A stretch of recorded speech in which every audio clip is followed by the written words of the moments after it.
the session. Okay. Okay, guys. Today we will have a nice topic, and how I can say it, it is very important in the market. And when we talk about MVC model viewer controller model, or which is a design pattern for the code, how you are going to build your code in a good pattern, in a good way, in a good style.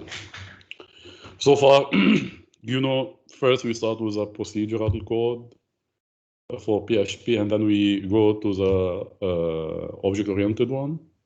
And especially we use it when we make this connection with the database.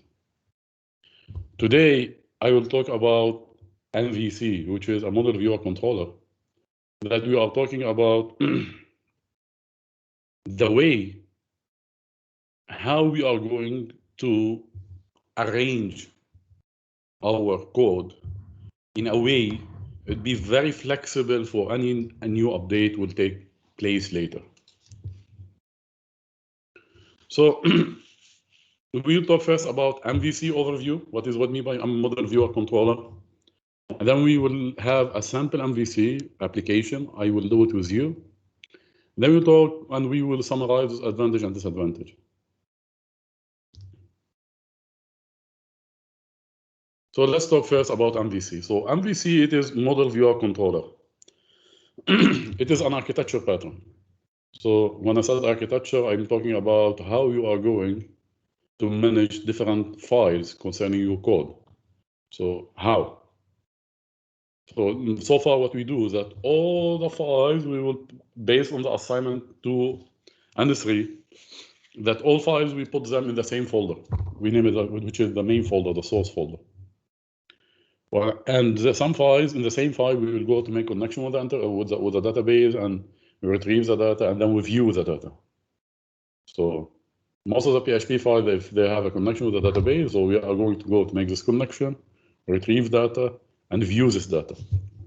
However, model viewer controller, it is somehow old one. As you can see here, it was published in 1979 as an architecture. However, especially in the web development, because in the web development we talk about more. Normally, we have a client server, and that's the user who is going to view different data, and there is some back-end data that taking place and talking with the database also. So this is why it was widely used nowadays. It's like here we will have 3 main parts in this model. The files that they are related to what the user is going to view. Normally, these files will be more about client-side code, like HTML, CSS, JavaScript from the client side. And then we will have the model one. So we will have the model one. And this model one will be responsible for managing the data. So all files that will be related to managing the data. When I said managing data, you know so far what is managing data: retrieve, insert, update, delete, or create a new data. We have already go so much detail in concerning MySQL query. So the model one is responsible for managing the data. It can retrieve, change, save data with the database. So, and the view one, as I said, is responsible to view the data, which means that it will be more about client-side code, as I already said. And normally, based on this view, you will talk with the controller. We'll talk about it. You will set a request to the controller, which is a set of files that they will be the middleware between the view and the model. And then you will retrieve an update for this from this controller. So you don't go ahead and talk directly to the model. Like, for example, so far what we have already done, you are going to echo the data that the user has to do it in the same file where you retrieve data. This is what happened now. So suppose that later there is a problem, or they want to update your database, and you have to go update also everything concerning these files and how they are going to view the data, whatever it is. However, if there is totally difference between them, so this will not affect this directly, and this middleware will take care for management and communication between this and this, as we can see later. So the presentation layer or the view, like for example, it can be they have the index one, and they have another CSS and HTML different file that we talk about what is a user, how is going the user, what the user will view in this case. The controller, it will handle the model and the view layer, as I said. So it will receive the request and send it to the model, and it will retrieve the result from the model and send it an update or send it the result to the user in this case.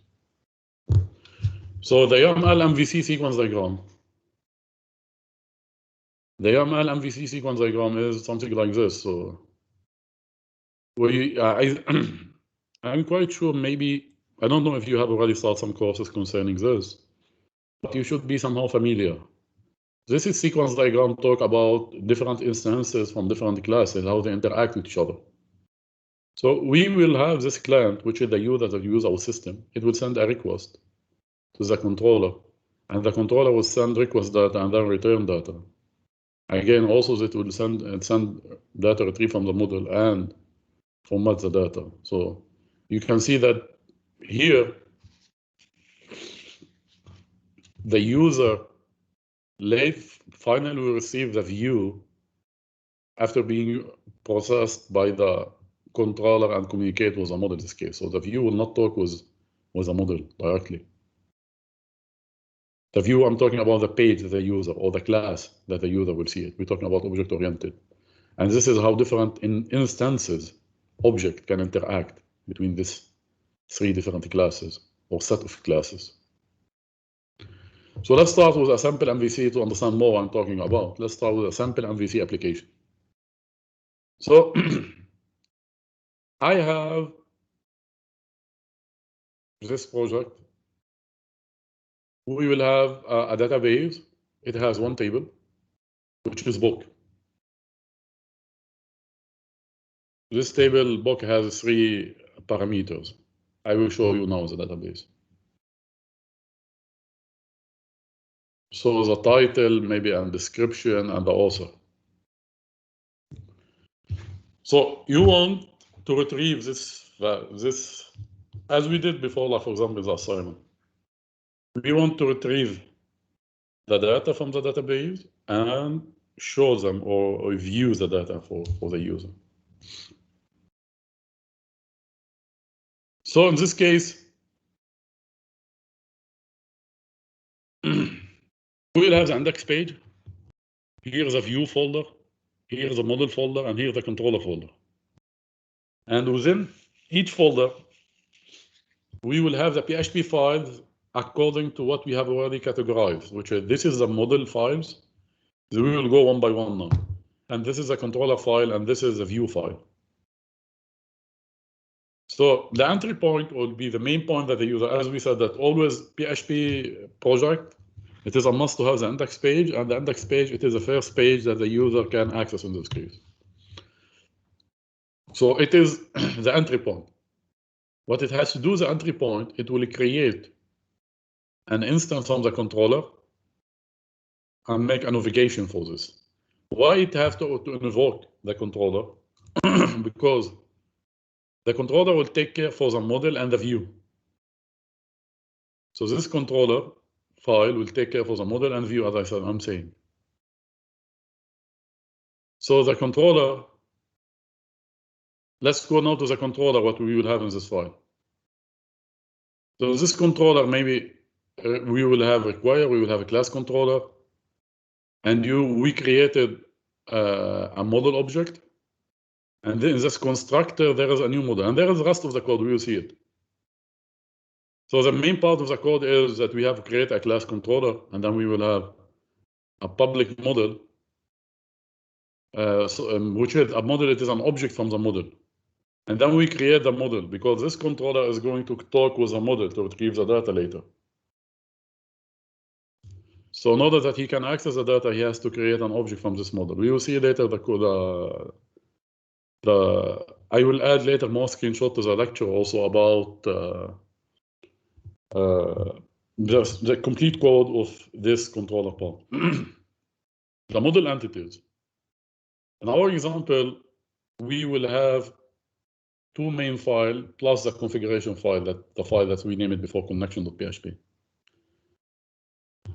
So why we will have two main classes? We will have the model class and the book class.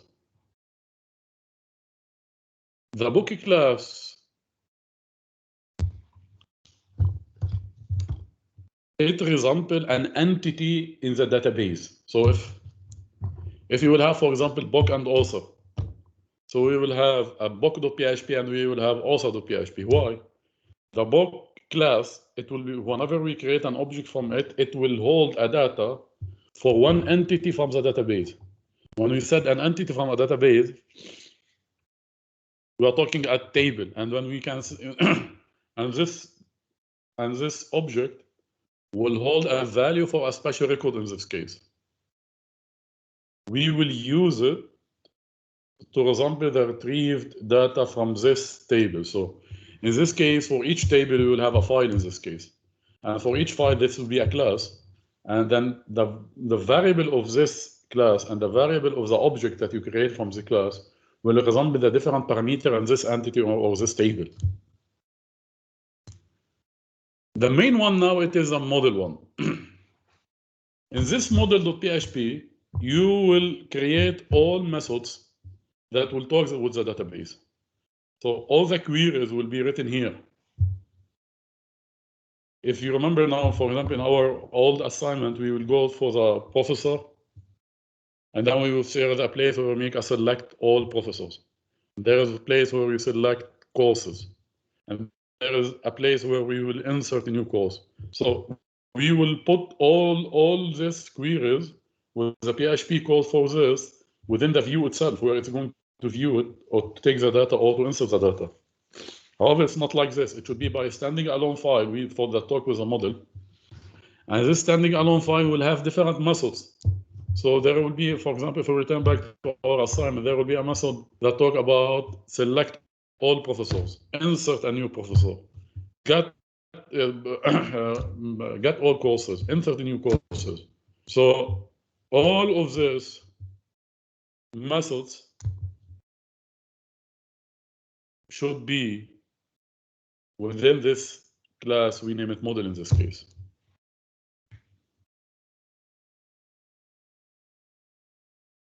So in this class, here returning to our example, we have table book. What we interested here, based on this simple project, we are interested more how we can get the data for all lists. So we have a method named getBookList. It will return all data in the table. And also we are interested to get a special data for a special book. So this is the two main methods that we are going to use. We here declare the method. We don't call them. We will call them later when we have to go to the between the controller and the view. We will see it later. We will call them.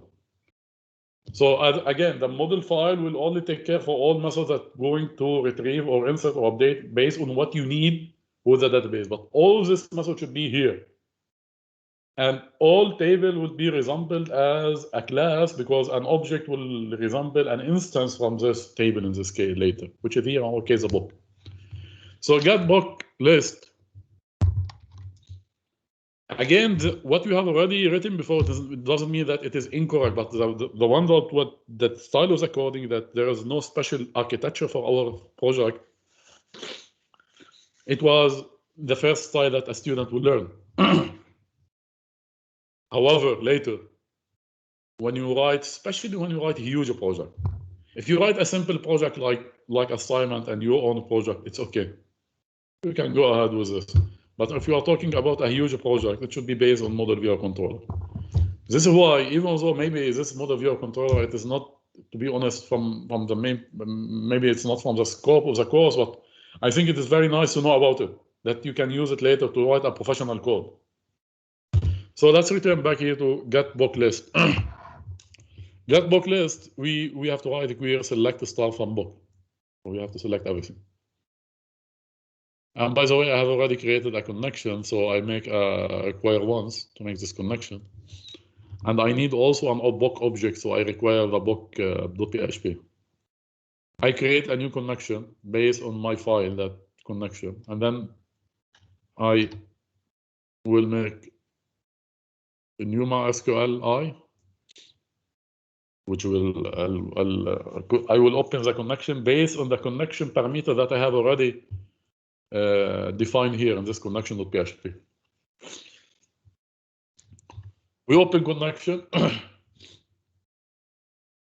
based on the value that we retrieve from this object. We are talking about pure object-oriented, so we deal with object and classes. So in this class, there are different parameters. To retrieve this parameter, we have to create an object from the same type, as we said before concerning OOP. And then we will go ahead and retrieve this value and make this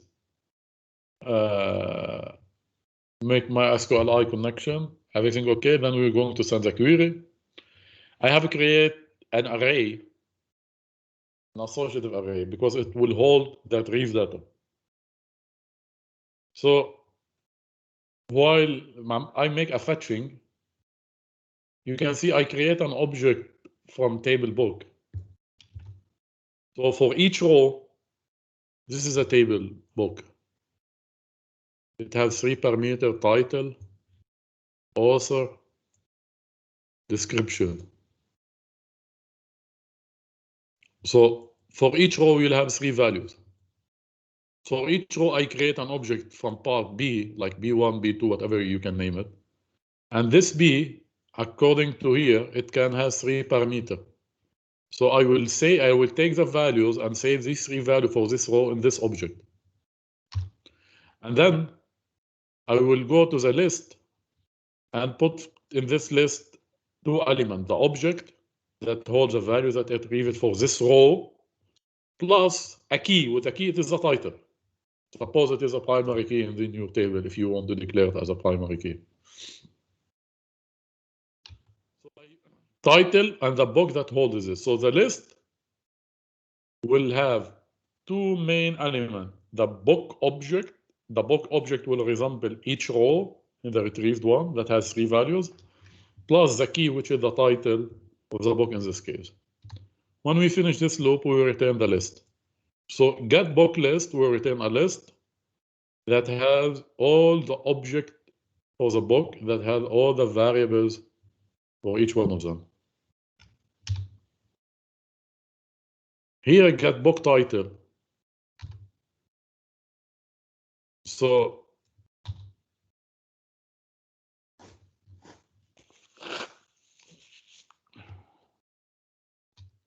get book title, it will, for example, for a special book, we will send a title, and we will retrieve what the parameter for this book. So I can use a list, because this get book list will return for me the list, and in this list I will send the title, and we get the book that has this title in this case from this list. Because again, this will resemble the list. So since I have already got the value for the whole value using this method, so after I retrieve these values, for sure you can make it in another way. So we can make here another query and get for this special one. So just I play around and I make another example to show you that you can use also the output from this here to get one of the objects, if the special object in this case, which is a special book in this case, which is a special object, because we are talking here pure OOP in this case. So, and this is a connection to PHP that we said before that in this is you can see this is a function construct. What means by this? Then whenever there is an object constructed from this class, it will have this 4 parameters, and this parameters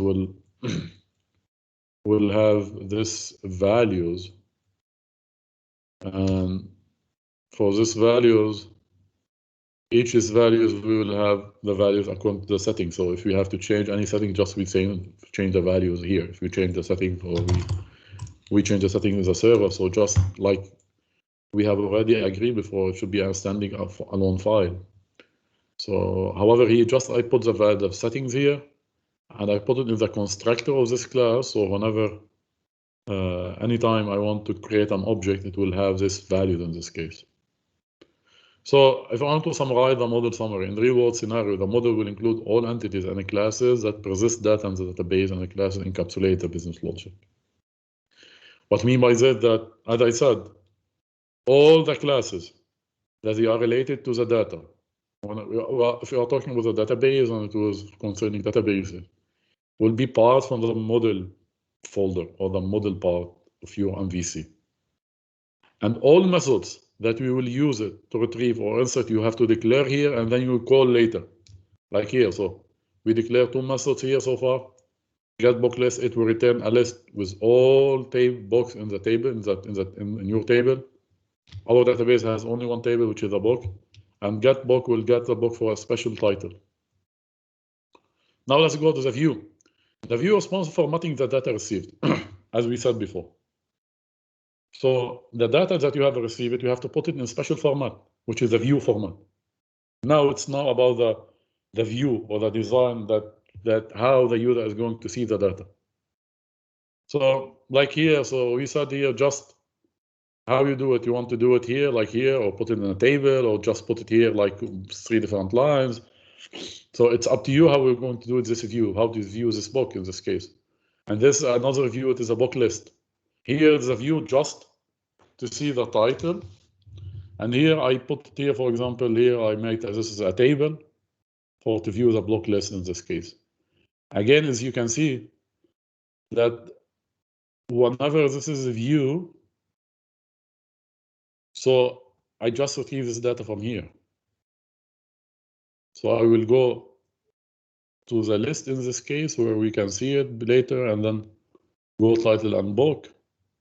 This is the list as output from this control. I will show you the code maybe more now. Before we go to the advantage, disadvantage, let me show you the code now. I want to be sure that the exam, because I have to start many times my computer before we start today because of the internet connection.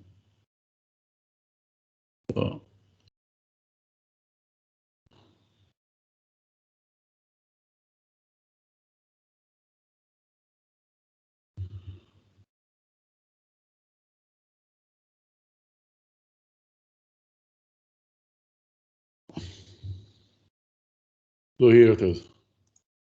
This is a code that I have already discussed with you today so far. So we can start if you want from, this is the index page. The index page just will make an invocation, which will create an instance of the controller, because the controller will take for the project. So whenever you go to the index page just will go and call the controller. Controller, come take care about the whole process. So the controller here, you can see the controller is going to go to create a new model, and then it will call the get book list and get book. And then after it calls them, it will include the view.book list, which means that it includes the view book and block list. So the controller will go and call the method. This is a part that was not mentioned in the lecture that I told you that there is still a part that we have to mention. I keep it because I have to go first to the model and talk about somebody else, then I can go ahead and see this about this. So, but I will, because in the lecture when we were discussing, I didn't show you this because I have to first discuss the other, then I can go and talk about this like get book list and get book. But I will include it now in the final version of the lecture, this one. So here in the console, in the controller, it has to take care about what? The controller has to make the get book list and the get book in this case. So if I want to now run it, so you can see it. So I run it here, it go to the list. If I will press any one of it, it will give me the tail of this. This is what I'm seeing in the view. But the view that I'm seeing based on the data that has to be retrieved from the model. Retrieving the data from the model and including the view it will be done in the controller. So the controller will go ahead and call the method in a model. Saba, are you still here? Hello, yes. How are you today? I'm doing good. Apparently there's a flood watch in my area, so Really? yeah. But again, there is a flooding also? Yeah, I live next to a river, so yeah, might have to start sandbagging, but who knows. Yeah, I hope it will be okay because now the raining, I think that starting from today it will go down. Yeah, it doesn't look to be raining right now, so we should be good. I hope you will stay safe and good. Thank you. My question for you, Saba, that when we have an OOP, so if I have two classes, class A, class B, and you are in class A, and there is a method, you name it X in class B. If you want to call the method in A, how you will do it? Well, from what I understand is you need to first put you have to almost super it. I don't know if we've done that yet in this No, class. there's no need to separate. In that case, from what I understand is you do something dot the whatever. So you have to create an object from it. Yeah, you have So to. just here, we have to require, as if the code here, as if we have two classes here. So when we make a require model, which means that there is, as if that the class model now, it is here. So we have an access to this class. We have two classes, as I said, the class M and the class C. So if I will be in class C and want to use a method in class M, I have to create an object from M, and then using this object, I will call the method. Yes. So here, I create an object from this model here. You can see it. I create this object. Yeah. And then using this object, I call the method get block list. The get block list is returning here to the model. Here it is, get block list. So you can see that this is why we said MVC said that you are going to declare the method for all databases within the model. And then in the controller part, you create an instance and then we will call the method. So now the code that taking with the database is totally in a place. The code that talk about the view is totally in another place. And the controller will take part that is the controller will create an object from the model. And then the output for this object, it will go to send it to the view as being already done here.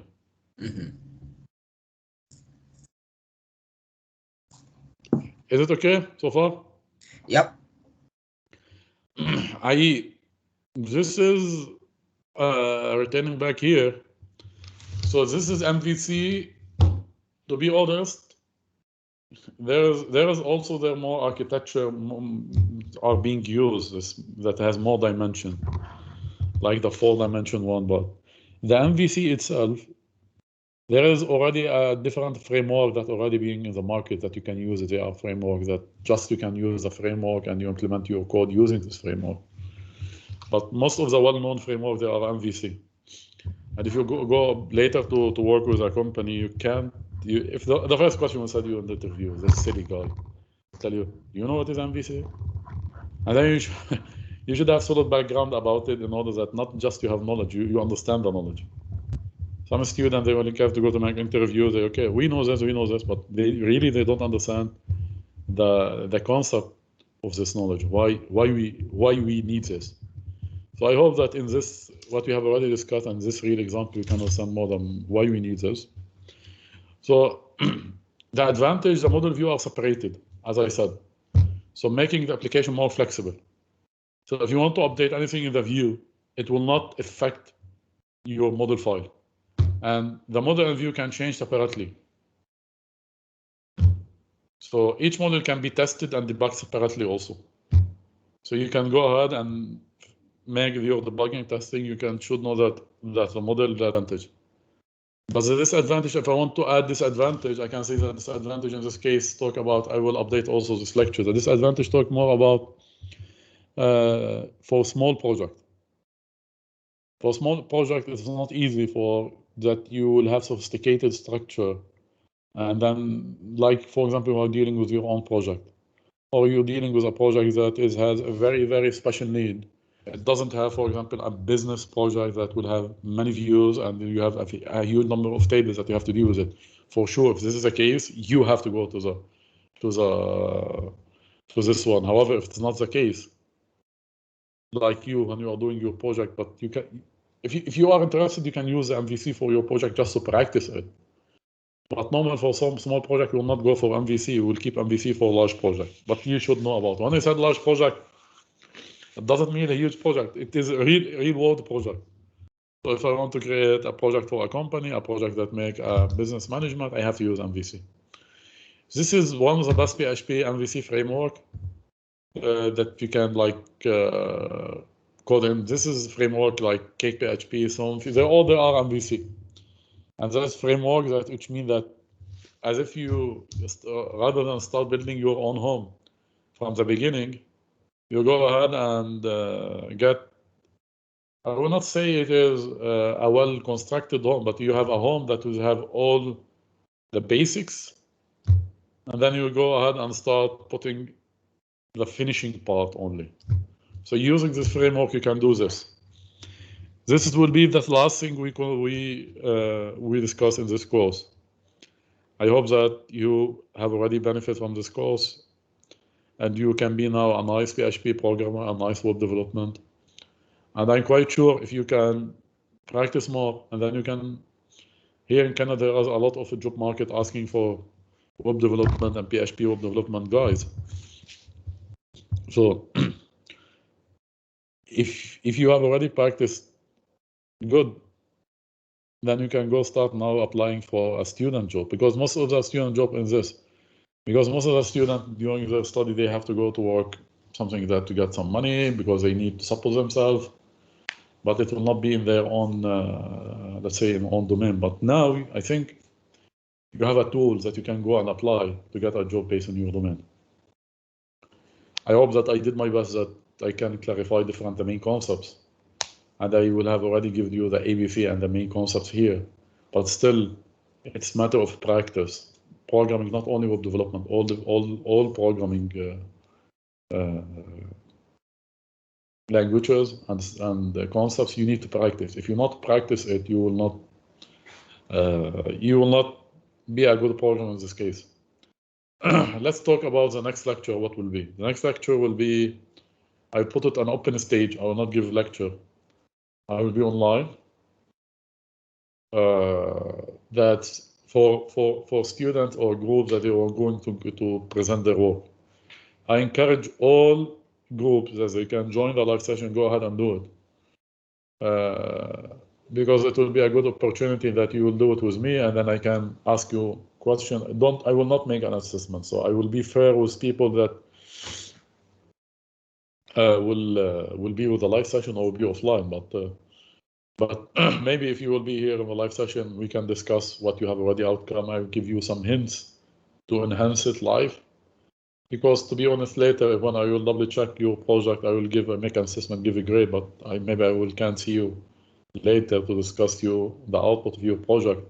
But if you will be in the live session, though, it will be a good opportunity to give you my feedback live, so that you can understand more where is the weak point and where is the positive point. So I encourage all students that they can do it, go ahead and do it, because the deadline to deliver the project, it is the same day for the next live session. So if you will not be in the live session, you have till the midnight to send me the presentation. So if you are well prepared, go ahead and join the live session, and if you have time also, and present it. Maybe also I can discuss with you more about the final in the next video, because I have already prepared to start preparing the final. I haven't done with it, but I should be maybe from now till the next appointment or the next lecture or the next or live session, I should have already finished with this. So concerning,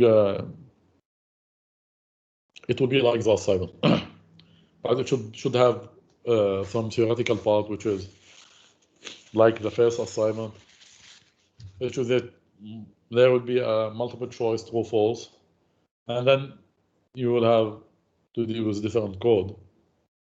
I will do it using Blackboard. I will see how I can do it with a Blackboard. I will double check what is the different settings I can play around with the Blackboard. But again, my experience in this online ecosystem, I have been giving courses for 2 years online, and you have already taken courses. You have been taking courses for 2 years now. So based on my experience with most of the students, when they will be online because they will not be in the university, they will they will say, okay, we understand the course, and they will lose their time and spend their time during the exam by searching for the solution online. And even though if he has already have good practice, he can go to his or her notes if he forgot something. But searching sometimes for something, it will take time more than thinking about and give out the solution. And sometimes not all the data that will be online is a correct data. Internet is an open space. So sometimes you will find what you need, and sometimes what you find doesn't mean it is the correct one. So I want to advise you that you prepare for the exam. Yeah, for sure, you will do it at home. I don't have any control what you are doing. And I'm a person that doesn't like to have restrictions.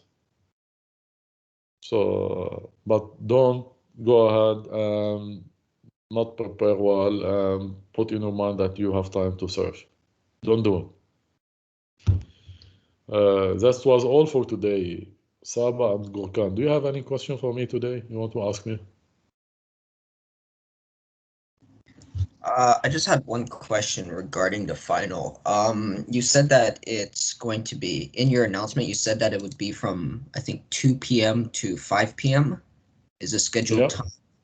Yeah, it'll be like 3 hours, yeah. But because of the fact that this course is technically an online only course, Yeah. I was just saying, wouldn't it? I thought it would be a almost open all day type of question where.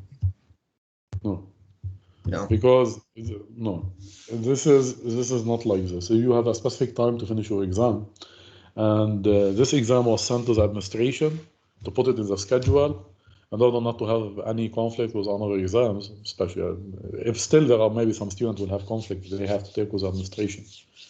So it is asynchronous course, and by the way, it doesn't mean not me who has asked to do like this.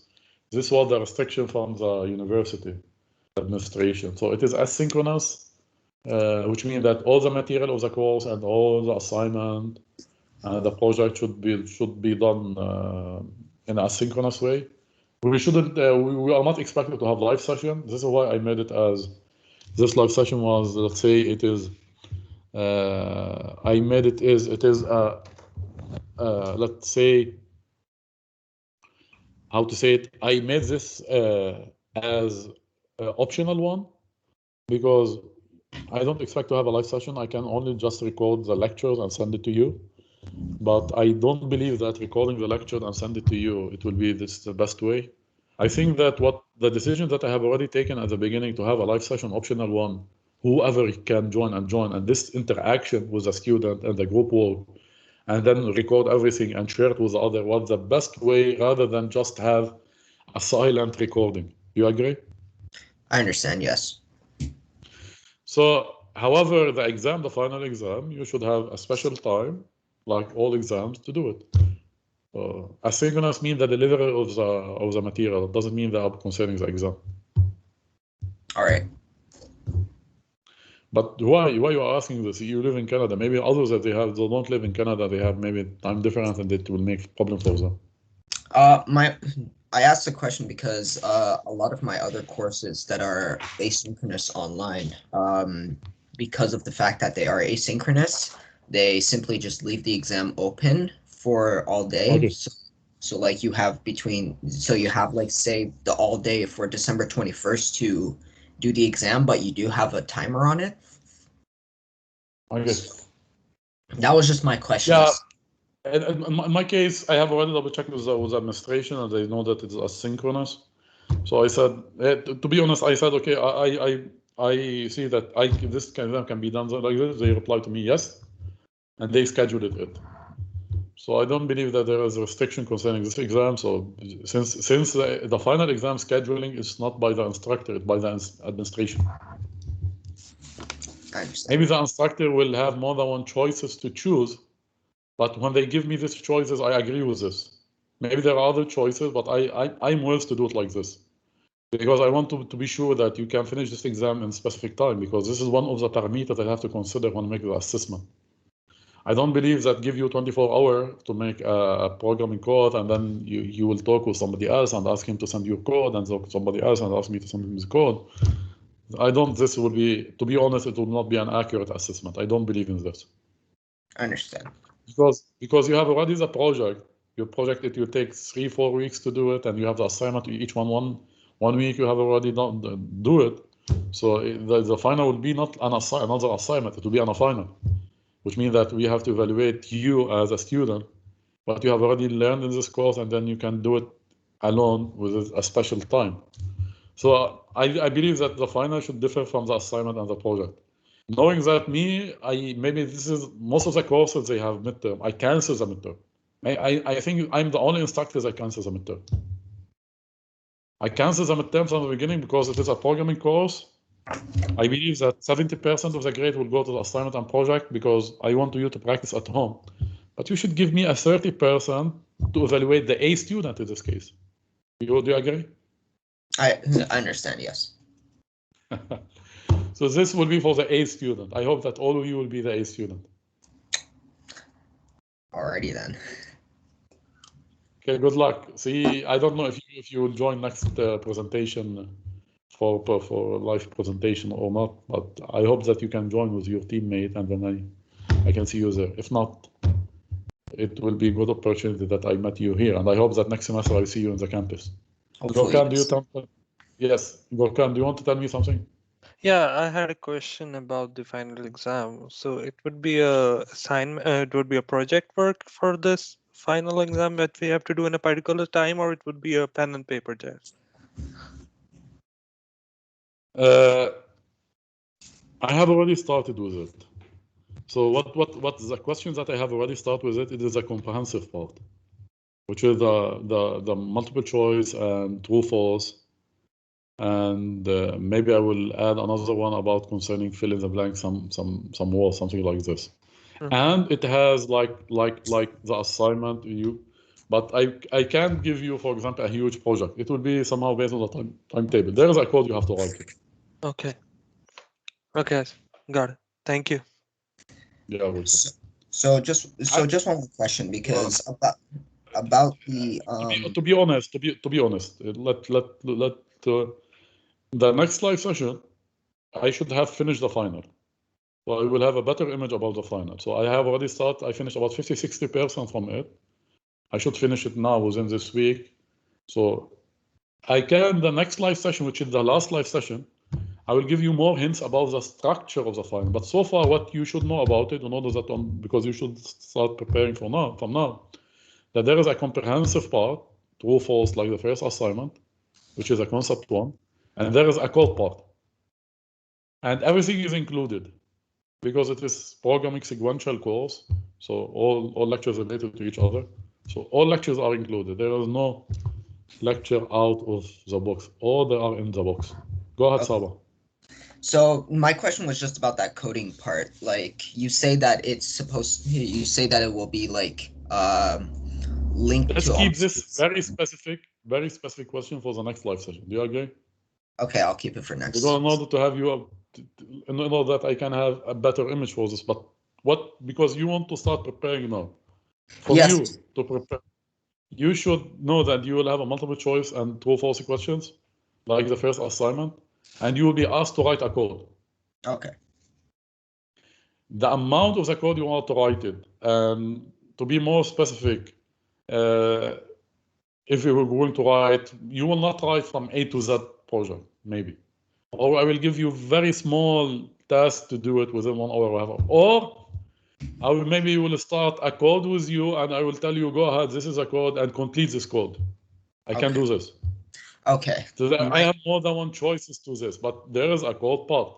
It will not be multiple choice, true, false. There is a code part. Okay. So this is maybe the main part, the main important part for you. There is a code part. There is a comprehensive part.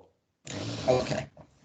So the code part, I'm not. You have two choices. Either will give you a very small mini project that you need one hour to do it, or I will ask you, for example, this is the code. I'll go ahead and continue this code. All right. I have to double check to be sure that you can finish this part within the 3 hours that you have it in the exam. And I will do my best that even though it will be 3 hours, I will consider as if it is 2 hours, 2 hours and a half, which means that give you 30 minutes more about if to give it the timing. It will not be very tight in timing, which means you will have somehow flexibility in the timing. All right. Go ahead, Saba. Ask me. Go ahead. You can ask me, but if you want, I said that there's so much detail about the structure. I don't have it now because I'm not done with the final. I will be done with the next week. No, I So get I will what give you more hints about it. But for you so far to know that there is a code and there is a comprehensive code. Yes, Yeah. there is true, false, and there is a multiple choice is being included. And there is a part for the coding. I have already started with it. But you will not write like assignment 6-4 pages. Sure not, you can do it. Okay, yeah, that was my question. Just how much? Sure. No, how much- don't worry. I have to consider the timing in this case. Yes. Maybe I will be more oriented, but let not tell you now about it till I finish it. But No. I will be more oriented maybe to do it that I will give you a piece of code and ask you to continue this code because you can go write a code from A to Z. So I to be sure, and I will be 100% next lecture or next live session, I will have a better image about the structure. Sounds good. Now you should know that you have a comprehensive and you have a code part. Sounds good. Yes, Abba, no worry. All right. Go Thank you. do you still have a question for me? Sure. No, that Are you okay? Okay. Guys, enjoy the rest of the day. Thank you. Have a great day. You too. Thank you. Okay. Bye-bye.